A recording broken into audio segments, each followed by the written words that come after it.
Hi, boys and girls. This is Mrs. Tarasi. I am so excited to be back with you today to read more of the book, The Year at Maple Hill Farm. I really love learning about the animals through this book and getting to share that learning with you. So I want you to look at our focusing question. How do authors create settings? Just a reminder, a setting is where and when the story takes place. I want you to think about that vocabulary word setting. And today we are going to investigate a little bit more about where and when the story takes place.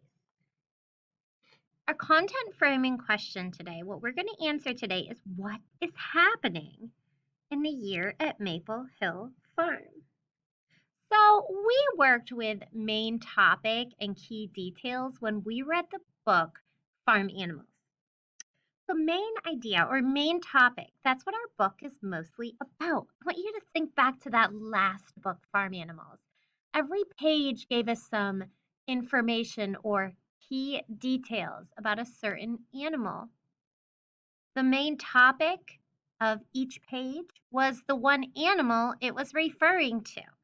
I actually pulled up a page from the book Farm Animals because I wanted to show you what I meant. Look, there's a cat. It gives us some details about the cat. During the day, I wash my paws. A cat washes its paws during the day, sharpens its claws at nighttime, and pounces on mice. Those are all key details about our main topic of this page, which is the cat. Now, I'm not sure if you remember, but in the last video when we began the year at Maple Hill Farm, I only read the headings and the main ideas from each page. I did not read the details that were included at the bottom. So today we're going to learn a little bit more about the farm and the animals. So we are going to read some of that information or some of those key details to tell us what is happening in the year at Maple Hill Farm. Now, I created an evidence organizer, which is a fancy way of saying a chart. I made this chart that says Maple Hill Farm through the seasons. I put little cute emojis on there to give us some idea of what part of the year we were looking at. So if you remember, we began the year in the year at Maple Hill Farm in January. That's considered the first month of the year. So as I go through, we're going to be pulling out some key details and putting them on our chart so we can remember them. And then eventually we're going to be sharing that learning with others. Let's head into the book. All right, here is the cover page. I made it a lot bigger so I could see some of those small sentences at the bottom with the details. January is a winter month. The ground is covered with snow. It is a cold, gray time of year, and the night falls early. I see some details about winter. I'm going to write them down on a little note, then we'll head back to the chart. Snow, it's cold. Let me read the bottom. Cows stay in the barnyard when the ground is frozen. So do the chicken, but not many eggs are laid in January. The days are too short and dark. So our days are short and dark. The horses don't mind the cold, neither do the sheep with their heavy winter coats. All the farm animals stay close to the barn where they are fed. There's hay and grain to eat. So I'm going to head to my chart in just a moment. Let's look a little bit more at the second month to talk about for winter. February follows January. The forest pond is frozen solid, all but a marshy place where spring water feeds the pond. Frozen water. The children are having a skating party. The geese play in icy water all winter. The noisy rooks are having a circus. They toss and tumble in the trapeze, and the trapezes of bare branches. Rooks like winter. Under the ice, a tunnel in the frozen ground, the water rat is napping, and he'll nap until spring. All right, let's head back. I put the seasons in order on my chart here. Maple Hill Farm through the seasons. Now I'm going to add some of those key details that I learned or I read from the winter pages. January, and February. First, I can describe the setting. There was snow. It was cold. The days were short and dark. What did we learn about the animals? The animals stay close to the barn. The geese play in the frozen water. There was those birds called rooks. They play in the trees. And then at the very end, I shared a detail about another animal. The water rat sleeps underground. So I'm going to read those two details again about my main topic of winter. There's snow. It's cold. The days are short and dark. Animals stay close to the barn. And on the second page, it told about some birds. Geese play in the frozen water and rooks play in the trees. And finally, we learned about the water rat who sleeps underground. Let's look what's next on our evidence organizer or our chart.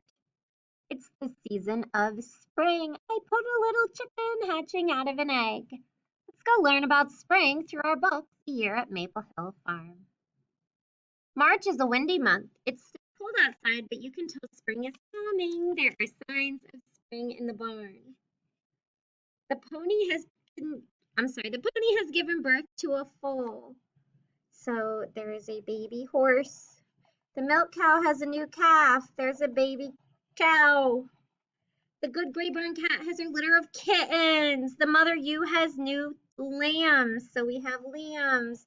We have kittens. The nanny goat has a new kid. We have a nanny and baby goat, which is called a kid.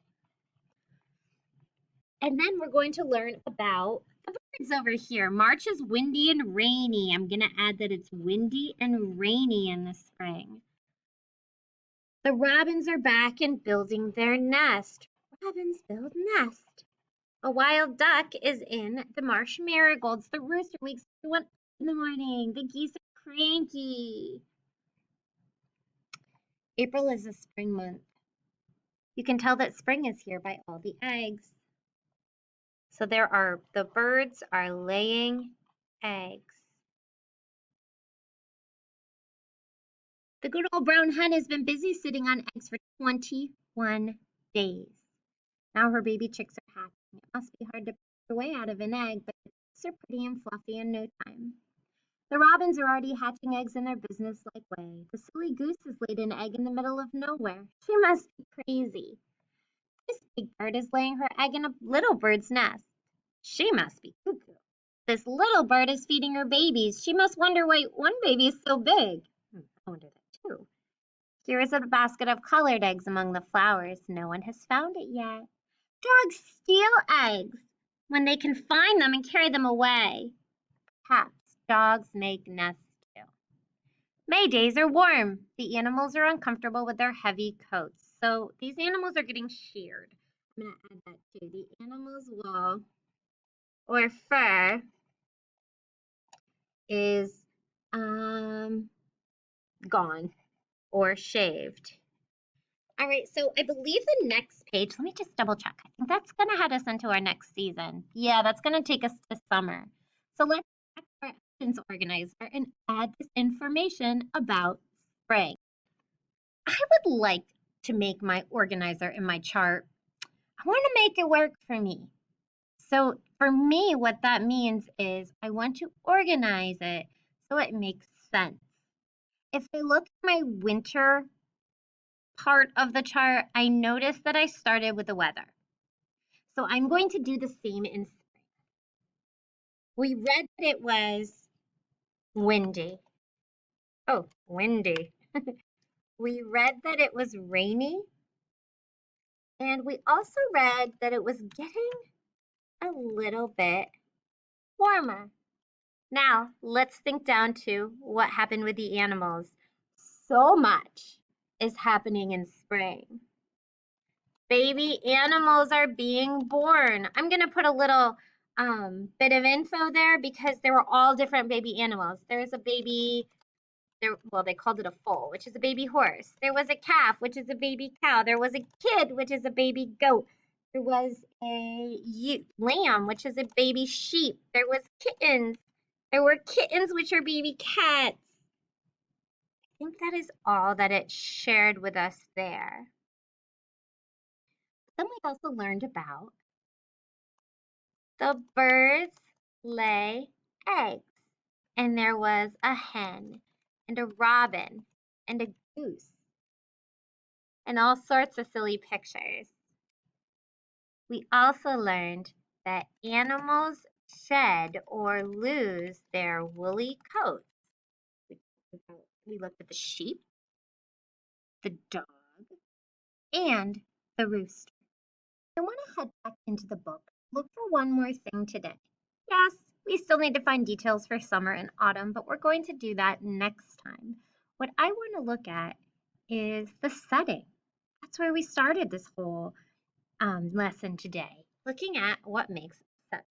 So I'm going to head back to the book. And I want you to look at this. We use details from the words, but I want you to use some details from the illustration. How do you know that it is winter? Remember, the setting is when and where. Where, we know it's on a farm, but when? How do we know it's winter?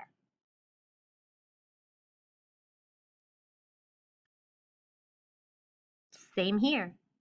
How do you know it's winter?